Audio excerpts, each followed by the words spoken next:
नमस्कार दोस्तों, यह है ज्ञानधारा चैनल। आज के इस वीडियो में हम लोग बात करेंगे यूपीएचईएससी सामान्य अध्ययन के अंतर्गत पूछे जाने वाले 30 प्रश्नों के बारे में। और यह 30 प्रश्नों को सॉल्व करने का प्रैक्टिस सेट नंबर 1 है, जिसमें हम लोग कुल 30 प्रश्नों को सॉल्व करेंगे। तो जो पहला प्रश्न है कि शिक्षण संबंधी सहायक उपकरणों की उपयोगिता का औचित्य आधार क्या है। ऑप्शन दिए हुए हैं कि कक्षा में विद्यार्थियों का ध्यान आकर्षित करना, कक्षा में अनुशासनहीनता की समस्या को कम करना, विद्यार्थियों के अधिगम परिणामों को इष्टतम करना या अधिगम कार्यों में विद्यार्थियों को प्रभावी ढंग से लगाना। तो आप बताइए कि जो शिक्षण संबंधी सहायक उपकरण है उनकी उपयोगिता का क्या औचित्य है। आपके सामने चारों विकल्प है, आप सही उत्तर का चयन कीजिए।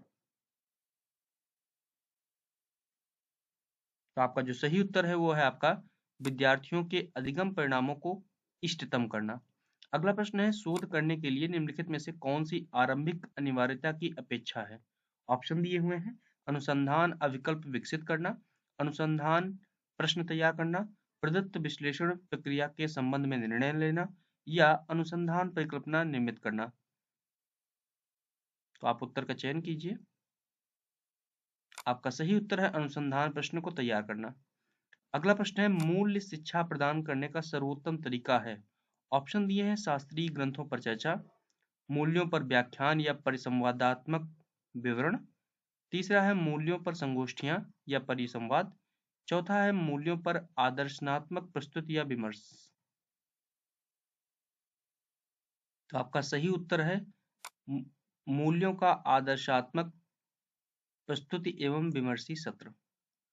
अगला प्रश्न है मानव संसाधन विकास मंत्रालय भारत सरकार द्वारा शुरू की गई योजना नीट निम्नलिखित में से किसका संक्षिप्त रूप है।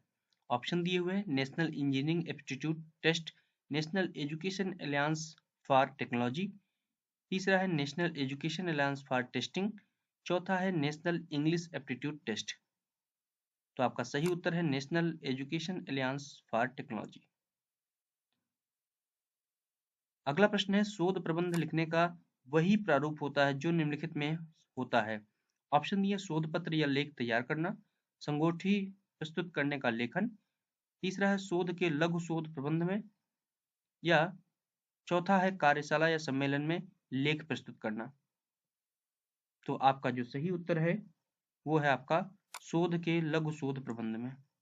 अगला प्रश्न है जॉयस्टिक किस प्रकार की युक्ति है। ऑप्शन दिए हैं इनपुट आउटपुट मेमोरी या प्रोसेसर।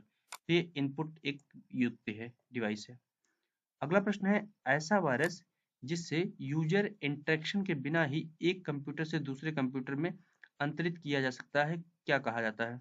ऑप्शन दिए वर्म, ट्रोजन, की लॉगिंग या बूट सेक्टर वायरस। तो आपका सही उत्तर है वर्म। अगला प्रश्न है दशमलव संख्या 75 का द्विआधारी समतुल्यांक क्या है। ऑप्शन दिए हुए हैं, आप इनको देखिए। तो द्विआधारी जो बाइनरी सिस्टम है उसमें जो निकालने का जो तरीका है आपको मालूम कि 2 से डिवाइड करते जाएं, जितने जितने जीरो जाते जाए उनको साइड में शेष रखते जाएं, फिर उल्टा आपको गिनना होता है। तो आपका जो सही उत्तर होगा कौन सा होगा आप बताइए। आपका सही उत्तर ये होगा। अगला प्रश्न है कि हमारी आकाशगंगा के केंद्र की परिक्रमा करने में सूर्य को समय लगता है। ऑप्शन दिए 2.3 करोड़, 10 करोड़, 23 करोड़ या आपका 50 करोड़। तो आपका सही उत्तर है 23 करोड़ वर्ष। अगला प्रश्न है कौन सा महत्वपूर्ण अक्षांश भारत को लगभग 2 बराबर भागों में विभाजित करता है। ऑप्शन दिए हैं 23.5 डिग्री दक्षिणी, 33.5 डिग्री उत्तरी, 0 डिग्री या 23.5 डिग्री उत्तरी। तो बांटता कौन है कर्क रेखा जो कि 23.5 डिग्री उत्तरी। अगला प्रश्न है कि उत्पत्ति की दृष्टि से निम्न पर्वत श्रेणियों में सबसे नवीनतम कौन सी है। ऑप्शन दिया अजंता की श्रेणी, पालकोंडा की श्रेणी, कैमूर श्रेणी या पटकोई श्रेणी। तो आपका सही उत्तर है वो आपका है पटकोई श्रेणियां। अगला प्रश्न है कि सोन नर्मदा निकलती हैं। ऑप्शन दिए पलामू के पहाड़ से, अमरकंटक पहाड़ से, पूर्वी घाट से या अरावली से। तो आपका सही उत्तर है वो है अमरकंटक पहाड़ से। अगला प्रश्न है पर्यावरण किससे बनता है। ऑप्शन दिए जीवी घटकों से, भू आकृतिक घटकों से, जैव अजैव घटकों से या उपरोक्त सभी। तो आपका सही उत्तर उपरोक्त सभी। अगला प्रश्न है कि ग्रीन पीस इंटरनेशनल का मुख्यालय कहाँ पर है। तो ग्रीन पीस इंटरनेशनल गैर सरकारी संगठन है। ऑप्शन दिए हुए एम्स्टर्डम में, कैनबरा में, ओटावा में, नागासाकी में। तो आपका सही उत्तर है वो है आपका एम्स्टर्डम में। अगला प्रश्न है कि निम्नलिखित में से पारिस्थितिकी तंत्र का कौन सा जीवी घटक नहीं है। ऑप्शन दिए हैं वायु, वनस्पति, जीवाणु या जानवर। तो वायु क्या है, अभौतिक घटक है, मतलब भौतिक घटक है, जीवी नहीं है। अगला प्रश्न है पारिस्थितिकी निकाय के रूप में आर्द्र भूमि या बरसाती जो जमीन होती है निम्नलिखित में से किस उपयोगी होती है, किसके लिए उपयोगी होती है। ऑप्शन दिए पोषण, पुनर्प्राप्ति एवं चक्रण हेतु, पौधों द्वारा अवशोषण के माध्यम से भारी धातुओं को अवमुक्त करना, तीसरा है तलछट रोककर नदियों का गादीकरण कम करने हेतु, या उपरोक्त सभी हेतु। तो जो वेटलैंड्स होते हैं उनका आपका तीनों जो उपयुक्त विकल्प दिए सभी के लिए। अगला प्रश्न है अंतरराष्ट्रीय टाइगर रिजर्व टाइगर दिवस कब मनाया जाता है। ऑप्शन दिए हैं 24 जुलाई, 29 जुलाई, 20 जुलाई या 25 जुलाई। तो आपका सही उत्तर है वो आपका है 29 जुलाई। आपको बताते चले कि जो आपका हाल ही में एक सम्मेलन हुआ था जो 2010 में, आपको याद होगा 2010 में जो सम्मेलन हुआ था वो हुआ था आपका अंतरराष्ट्रीय बाघ दिवस के रूप में है सेंट पीटर्सबर्ग के में, और उसको अंतरराष्ट्रीय उसी दिन से डिसाइड किया गया था अंतरराष्ट्रीय बाघ दिवस के लिए। अब उसके बाद अगला प्रश्न है कि भारतीय विधान पालिका प्रथम बार द्विसदनीय बनाई गई। ऑप्शन दिए हैं 1992 के भारतीय काउंसिल एक्ट, 1909 के भारतीय काउंसिल एक्ट, 1919 के भारत सरकार अधिनियम या 1935 के भारत सरकार अधिनियम। तो द्वैध जो बनाया गया द्विसदनीय बनाई गई वो 1919 के भारत सरकार अधिनियम द्वारा। 19 नंबर में कथन दिया कि भारत का संविधान सबसे अधिक लंबा हो गया। कारण दिया है कि मौलिक अधिकारों का अध्याय अमेरिका संविधान के मॉडल से लिया गया। तो कथन तो आपके दोनों सही हैं, लेकिन ये व्याख्या नहीं करता। अगला प्रश्न है कि भारत के राष्ट्रपति अपनी शक्तियों का प्रयोग करते हैं। ऑप्शन दिए सीधे अथवा अपने अधीनस्थ अधिकारियों द्वारा, दूसरा है मंत्रियों द्वारा, प्रधानमंत्री द्वारा, मंत्रिमंडल द्वारा, या उपरोक्त में से कोई नहीं या उपरोक्त में से एक से अधिक। अब आप बताइए किसमें से कौन सा सही उत्तर।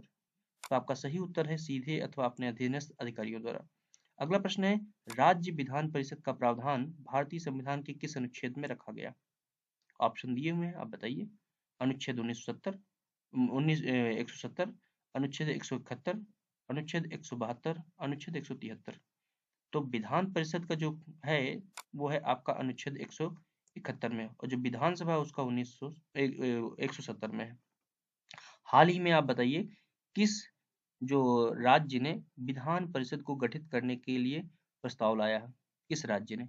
वैसे तो आपको मालूम होगा कि 6 राज्य हैं जिनमें विधान परिषदें हैं और सभी में विधानसभाएं हैं। तो वो कौन कौन से 6 राज्य हैं, उनमें से बिहार हो गया आपका, उत्तर प्रदेश हो गया, महाराष्ट्र हो गया, फिर उसको आंध्र प्रदेश हो गया, कर्नाटक हो गया, तेलंगाना हो गया, इतने हैं। अगला प्रश्न है कि ऋग वैदिक काल में जनता निम्न में से मुख्यतः किसमें विश्वास करती थी। ऑप्शन दिए मूर्ति पूजा में, एकेश्वरवाद में, देवी पूजा में, या बलि एवं कर्मकांड में। तो ये आपका सही उत्तर है बलि एवं कर्मकांड में। अगला प्रश्न है कि भारत द्वारा कब 6वें भारत यूरोप संघ साइबर संवाद का वर्चुअल प्रारूप का आयोजन किया गया। ऑप्शन दिए हुए हैं, आप बताइए कौन सा आपका उत्तर सही है। तो आपका जो सही उत्तर है वो आपका है 14 दिसंबर 2020। अगला प्रश्न है कि भारत के प्रथम स्वतंत्रता संग्राम का मुख्य तात्कालिक कारण क्या था। ऑप्शन दिए हुए लॉर्ड डलहौजी की हड़प नीति, अंग्रेजों के धर्म में हस्तक्षेप का संदेह, देसी राजाओं का असंतोष, या भारत का आर्थिक शोषण। तो यही आपका तात्कालिक कारण था, धर्म में हस्तक्षेप। अगला प्रश्न है पिछड़े वर्गों का उत्थान किसका मुख्य कार्यक्रम था। ऑप्शन दिए प्रार्थना समाज का, सत्यशोधक समाज का, आर्य समाज का, या रामकृष्ण मिशन का। तो ये था आपका सत्यशोधक समाज का, जिसे स्थापित किया था ज्योतिबा फुले जी ने। वो कब किया था ज्योतिबा फुले जी ने,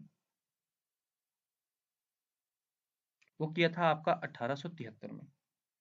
अगला प्रश्न है कि निम्नलिखित में से किस नेता ने 1906 में कलकत्ता अधिवेशन की अध्यक्षता की थी। ऑप्शन दिए बाल गंगाधर तिलक, गोपाल कृष्ण गोखले, या अरविंद घोष, या दादा भाई नौरोजी। तो आपका सही उत्तर है दादा भाई नौरोजी।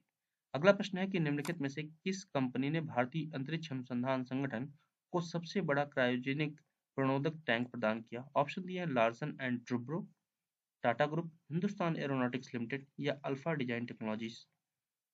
तो आपका जो सही उत्तर है वो आपका है हिंदुस्तान एरोनॉटिक्स लिमिटेड। अगला प्रश्न है कि अटल प्रवर्तन इनोवेशन मिशन किसके अधीन स्थापित किया गया। ऑप्शन दिए हैं विज्ञान एवं प्रौद्योगिकी विभाग, श्रम एवं रोजगार मंत्रालय, नीति आयोग, या कौशल विकास एवं उद्यमिता मंत्रालय। तो आपका जो सही उत्तर है वो आपका है नीति आयोग। अब आप बताइए कि जो नीति आयोग है वो योजना आयोग की जगह पे स्थापित हुआ, इसकी स्थापना वर्ष कौन सी है और किस तारीख को यह प्रभावी हुआ? अगला प्रश्न है कि वर्ष 2034 में एशियाई खेलों का आयोजन कहाँ किया जाएगा? ऑप्शन दिए बैंकॉक, नई दिल्ली, दोहा या रियाद। तो आपका सही उत्तर है रियाद। और जो 2030 वाला है आपका दोहा में किया जाएगा, जो कि कतर की राजधानी है। अगला प्रश्न है कि दिसंबर 2020 में भारत के शीर्ष रक्षा सूत्रों के अनुसार देश का पहला मैरीटाइम थिएटर कमांड का परिचालन कब शुरू होगा? ऑप्शन दिए हैं वर्ष 2020 से, 2021 से, 2023 से या इनमें से कोई नहीं। तो आपका जो सही उत्तर है वो आपका है वर्ष 2020 से। तो आपने देखा कुल 30 प्रश्न हम लोगों ने देखे इसमें प्रैक्टिस सेट में। इसके पहले आपको बताते चला कि जो पुराने पेपर्स हैं वो भी अपलोड किए गए हैं। जो 2016 की भर्ती थी जो जिसकी परीक्षा 2019 में हुई थी, उसमें जो 30 प्रश्न आए थे वो ऑलरेडी प्ले लिस्ट में है, उनको आप देख सकते हैं।